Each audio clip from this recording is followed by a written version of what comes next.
बेटी ने बताई एक स्त्री की अहमियत। तुम्हें कितनी बार बताया है, मेरे तैयार होने से पहले मेरा नाश्ता तैयार हो जाना चाहिए।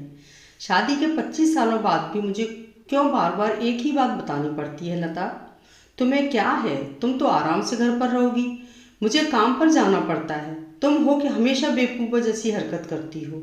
अगर तुम ये जानबूझकर करती हो तो याद रखना, मुझसे बुरा कोई नहीं होगा। आज भी प्रशांत का पारा चढ़ा हुआ था। इन कटु शब्दों में अपना गुस्सा उतारते हुए, गीला तौलिया कुर्सी पर फेंकते हुए, प्रशांत गुस्से से लता की तरफ देखने लगा। लता के लिए प्रशांत का ये बेवजह का गुस्सा कोई नई बात नहीं थी। वह महीने में 3-4 बार ऐसे ही लता पर बरस पड़ता था। पहले पहले लता उसका विरोध किया करती थी, लेकिन जब कई सालों तक प्रशांत में कोई बदलाव नहीं दिखा तो लता ने खुद को ही बदल दिया। अब प्रशांत के कुछ भी कहने से लता को कोई फर्क नहीं पड़ता था। प्रशांत की हर बात वो चुपचाप से नीचे झुकाकर सुन लेती थी। शादी के पहले 5 साल तक लता ने पूरी कोशिश की थी कि प्रशांत को बदला जाए, लेकिन फालतू का गुस्सा करना और बाद में लता को भला बुरा कहना, ये मानो जैसे उसकी आदत बन गई थी। कोई भी वाद विवाद होता तो प्रशांत सीधा लता को बोल देता, अगर मैं तुम्हें अच्छा नहीं लगता तो क्यों नहीं चली जाती अपने मायके, क्यों रहती हो मेरे साथ? इतना सब कुछ होने के बावजूद लता प्रशांत के साथ रहती थी, क्योंकि उसे अपनी बेटी की फिक्र थी। और वह चाहती भी तो कहाँ, अपने बूढ़े हो चुके माँ बाप को इस उम्र में परेशान करना वह नहीं चाहती थी। समाज और लोग क्या कहेंगे, ये भी तो उसे देखना था। वह इतनी पढ़ी लिखी भी तो नहीं थी कि खुद जाकर कोई नौकरी कर सके और अपना और अपनी बेटी का पालन पोषण कर सके। लता को अब अपनी फिक्र नहीं थी, उसको फिक्र थी तो बस अपनी शादी लायक हो रही बेटी की। लता नहीं चाहती थी कि पति पत्नी के झगड़े की वजह से काव्या डिस्टर्ब हो। काव्या की पढ़ाई पूरी हो चुकी थी, उसके लिए अब शादी के रिश्ते आने लगे थे। कई रिश्तों को काव्या ठुकरा चुकी थी। 2-3 महीने बाद एक अच्छा रिश्ता आया। रिश्तेदारों और पहचान के लोगों ने भी वो लड़के के बहुत गुणगान किए थे। प्रशांत एक शाम अपनी बेटी के पास बैठकर उसे बताने लगा, काव्या बहुत अच्छा लड़का है, पढ़ा लिखा है, बड़ा घर है, बहुत अच्छी नौकरी है।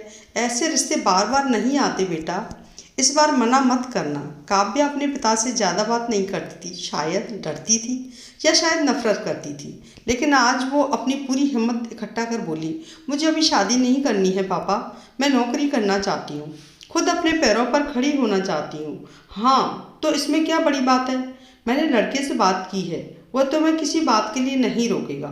तुम शादी के बाद भी नौकरी कर सकती हो, वह तुम्हें नौकरी के लिए परमिशन दे देगा। प्रशांत बोला, मेरा नौकरी करना या न करना उसकी परमिशन पर क्यों डिपेंड रहेगा पापा?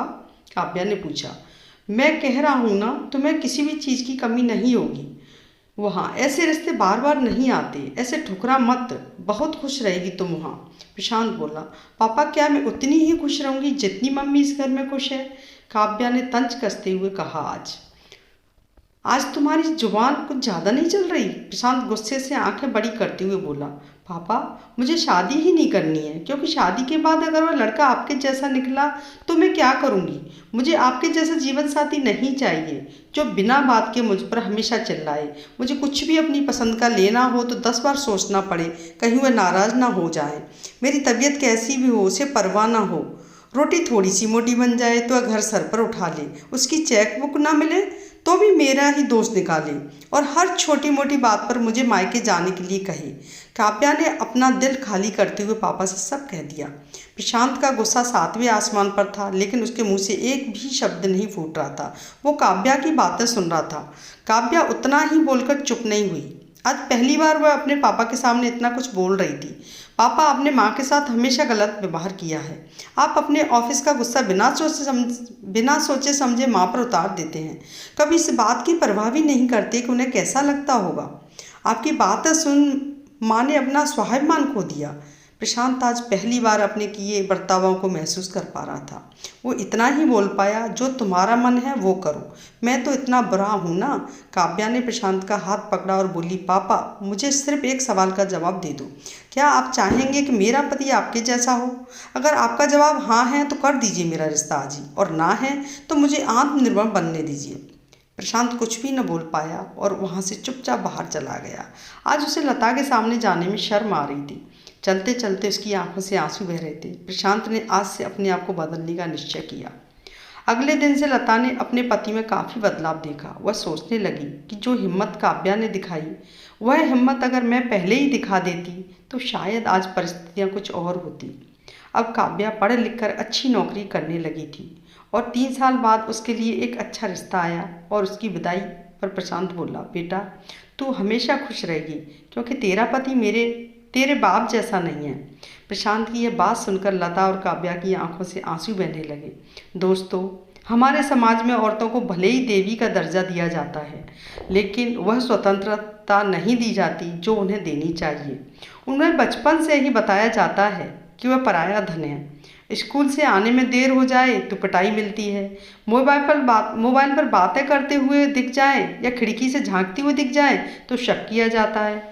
माँ बाप का घर तुम्हारा नहीं है, पति का घर ही तुम्हारा घर है। जीवन भर ये बातें बता बता कर उन्हें ससुराल भेज दिया जाता है और एक दिन किसी छोटे मोटे झगड़े में ससुराल वालों से उन्हें सुनना पड़ता है कि इस घर को छोड़ दो और मायके चली जाओ। अब आप ही बताओ दोस्तों, ऐसी स्त्रियों का सच्चा घर कौन सा है? आखिरकार वह किस घर को अपना कहें? दोस्तों, मेरी कहानी पसंद आए तो आप कमेंट्स करें।